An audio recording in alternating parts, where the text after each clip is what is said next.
Hey guys, what's going on? Jeff here. Got another video for you today, but today something totally different, but something I'm really excited about. So if you've watched my Halloween 4K Blu-ray review, then you know that Halloween is my favorite horror movie of all time, and it's a close second behind Jaws in terms of my favorite movie, period. And we're talking the original John Carpenter 1978. Just did a 4K review, so go check that out if you're interested at all in the 4K. Today, I got the chance to watch a new Halloween fan film from a director named Rene Rivas from Rene Rivas Productions.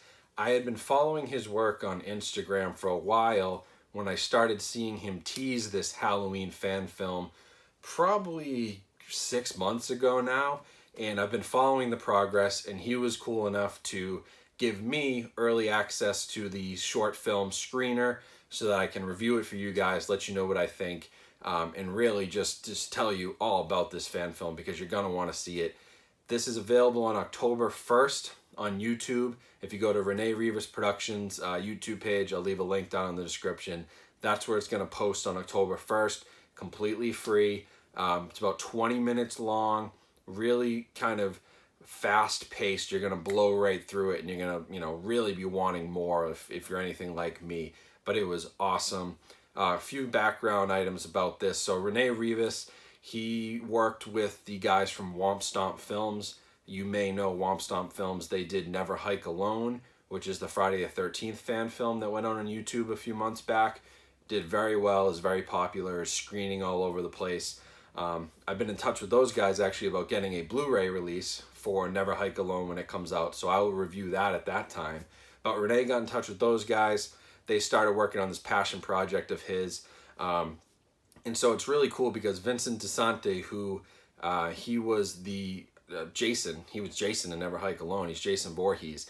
He returns here in Spirit of Haddonfield as Michael Myers, which is really cool. He does a great job playing these kind of big, monstrous killers for whatever reason, but props to him because he's creepy when he does it and he nails the acting. So he was great. And then has a newcomer named Hannah Owens. She's basically your main character. She's your, scream queen, if you want to call it that they follow throughout the film. She's the one who has the conflict with Michael Myers throughout the short film. But did another, excellent performance from her, I thought, especially for a fan film. And I believe it's her first movie or first production of any kind. And it was actually really convincing. The whole thing was convincing, even for a fan film. So I'm going to dive into this review, but October 1st, Spirit of Haddonfield is the name, and it's by Rene Rivas Productions. Go subscribe now so you get it right when it comes out. I think you guys are going to love it. And I'll tell you a little bit about it without giving too much away. It's a short film. Don't want to have any spoilers, so let's dive into the Spirit of Haddonfield. So if you're a huge Halloween fan like me, and you have the shirts, and you have the masks, and you have the 4K, and you have the Blu-ray, and you have all that stuff, you're a huge horror fan, you know the original movie well, then you're going to really enjoy this because there are a lot of kind of callbacks to things from the original movie. And it's not a shot-by-shot remake by any means. He's not, Rene wasn't trying to remake the first movie. This actually takes place in an alternate universe, sort of centered around the world that H20 created. And, this being the 40th anniversary, obviously you're going 20 years later. This is, 20 years after the events of H20, essentially. So we're staying within that universe. So it does it does take into effect, some of the sequels, the original movie and Halloween 2, obviously, but Halloween 4 and 5 sort of rewrites some things there. If you've seen H20, then you know how that all works out. They figure it out. I won't spoil that movie, but this takes place in that universe. So that'll give you some context around sort of how to think about this movie. A couple of things I really liked right off the bat. The music is incredible. Rene is actually a sound engineer himself, did all the sound engineering for this movie, all the production, directed the movie, wrote the movie. The guys that, wore all the hats for this thing. But the sound, he uses a lot of original elements, stuff from Trent Reznor and Atticus Ross's score, some John Carpenter stuff, mixes it all in, does some really nice things with the sound, and the music really really is what I love so much about Halloween, and really why I connect with John Carpenter movies, because he does the music himself and the scores are always incredible. So Renee did an awesome job mixing all that stuff together with Trent Reznor's score as well, from the upcoming Halloween movie. So you get a little bit of the modern vibe, a little bit of the old school vibe, really cool sound environment. Cinematography was also really nice. So I watched this on my 4K TV actually on Vimeo, which is where I got the screener. And Vimeo plays in 4K, and the movie was shot in 4K, which is really nice. So I got a really great viewing experience. And everything is really crisp and clean. The environments and the sets look really nice. It was actually shot in Arizona, but you'd never know the difference. It feels like fall. It looks like fall. It looks like Haddonfield, Illinois.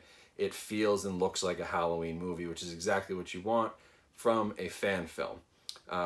You know, even some of the Halloween sequels, you know, I'm trying to think, Halloween Resurrection, you know, do you get a real fall Halloween feel out of that?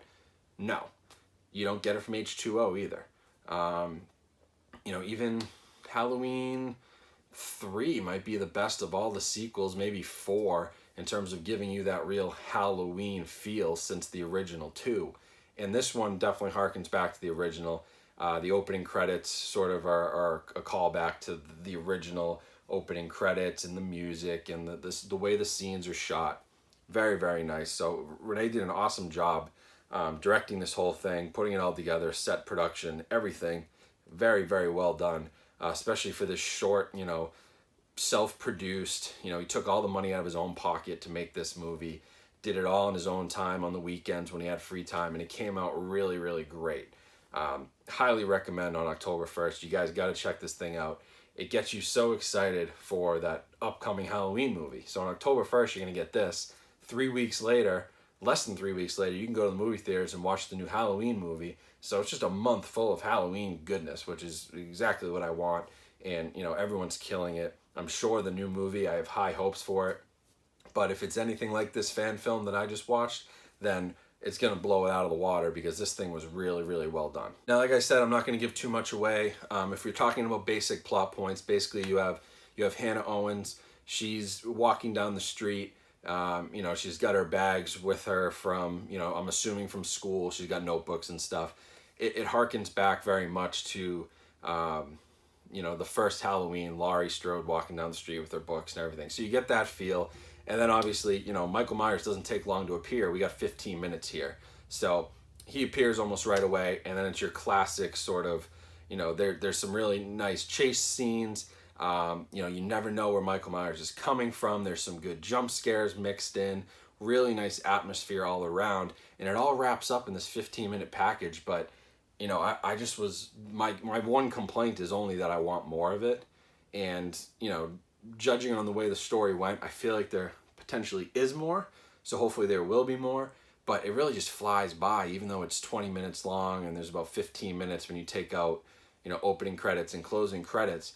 It just like flew by because it's fast paced, it's hard hitting. They get right into it. There's no sort of, you know, lollygagging around. It's like, we got Michael Myers, we're going head to head, like, let's do this thing, which is awesome. I love it. And so many cool callbacks to all the different Halloween movies, but especially the first one. You know, there are definitely some scenes, if you're familiar with the first original Halloween movie, there are scenes that you're going to recognize. You're going to say, oh, he did that. But he does it so well that it doesn't feel like, you know, a parody or anything. It doesn't feel forced. It's just like, oh yeah, like they did that thing and he did that thing, but he also did it really well, so that's really cool. So there's a lot of that going on.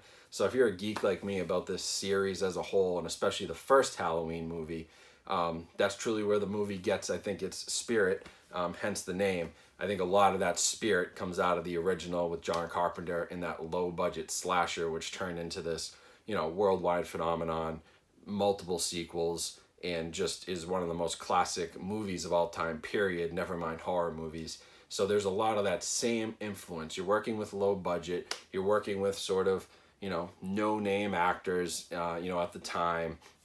You're just kind of cobbling some stuff together, but doing it so well and putting it in this nice 20-minute package that just gives you a great, great payoff at the end and everything. So highly recommend checking it out, especially since it's, it's a quick short. You can sit down, you watch it. It's about the same length as a TV episode. So if you're going to watch some crappy TV episode, like you're going to watch an episode of The Big Bang Theory, throw that crap out, spend 20 minutes and watch this instead. You'll appreciate it much more than whatever crap is on CBS at 8 o'clock.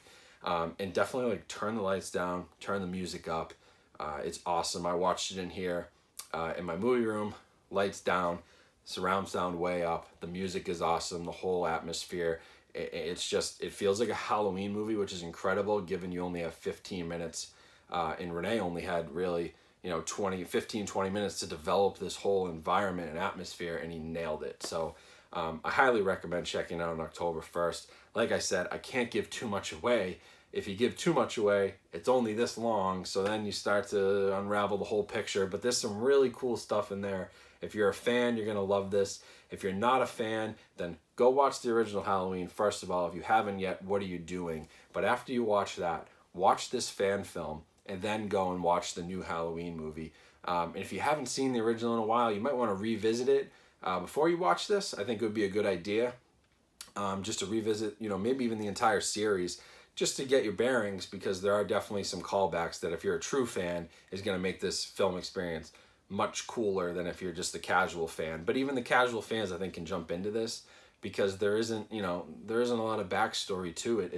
It's like, let's go. We got this really cool character, awesome atmosphere, great environment, and an awesome story, and it's so well done. You can jump right into it. So, yeah, I mean, highly recommend it. As you can tell, I'm excited because this has got me so amped up for October 19th now. I will watch this again and again for sure leading up to the 19th, and then I would love to, go back and revisit it afterward. But, I think it's going to be a classic short film. Kind of reminds me, back in the day on YouTube, a lot of people were making fan films, and a lot of that stuff sort of went to the side with, copyright as YouTube got bigger and there were more issues, and you lost sort of that amateur filmmaker who was making these really cool short films sometimes. I remember there being one about Star Wars, which was hilarious, but it was like Star Wars Cops, and it's like fan films like that, which were so funny. And this brings me back to that, and it's like I'm so happy someone like Renee could take this passion and turn it into this really cool, fan satisfying experience. And if you're a super fan, you have to watch this. I don't know how many times I can say it, but Renee Rivas Productions on YouTube, October 1st, completely free. And he also is going around and showing it, at some festivals and stuff. So pay attention to his Instagram page. I'll link that below as well. If he's coming near you, definitely go see it in a movie theater. I think that'd be a super cool experience. If he comes anywhere near where I'm at, I will definitely go and meet up with him and go watch that thing at a festival. So just mark your calendars for October 1st, guys, because really, really cool stuff here from Renee. Great job by Renee Rivas and his whole team, the guys at Womp Stomp Films. Just excellent all around. So Spirit of Haddonfield, October 1st. You have to go watch it on YouTube. It's free. What are you going to lose? And it's awesome. So go see it. Thanks for watching, guys. Here's a little preview of my collection. While you're checking this out, remember to hit the subscribe button there on the left, and you can watch some more recent videos on the right. Thanks again.